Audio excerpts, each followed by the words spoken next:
DIY tayo ngayon guys ng carbon fiber sticker na nabili natin sa online store dyan sa dibdib ni Honda Click. Dikit natin para matakpan yung mga scratches dyan sa part na yan, pinakamarami. Kaya para makapit yung sticker, dapat i-wash nyo muna yung pagkakabitan.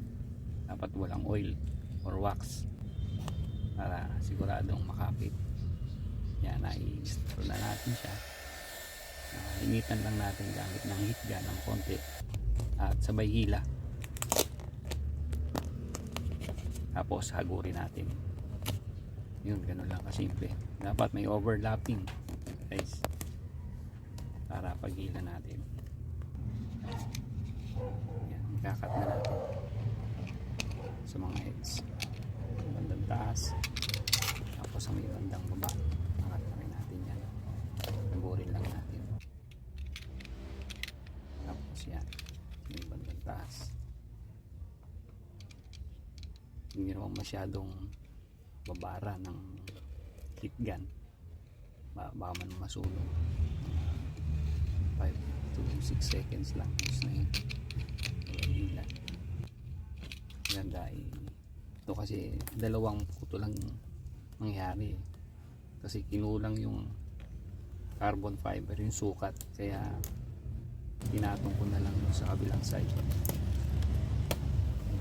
na natin gamit ng cutter blade knife.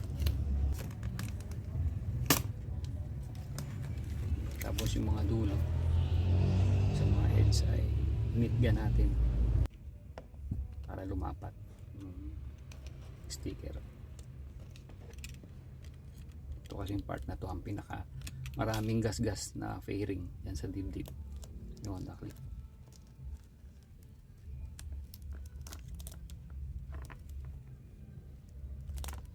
Yan, nanggalan natin. Tapos nitga natin yung part para umapat na siya. Yan, ganyan guys. Yung overlap niya. Tapos yan yung idikit sa pinakagitna. Tapos hagod.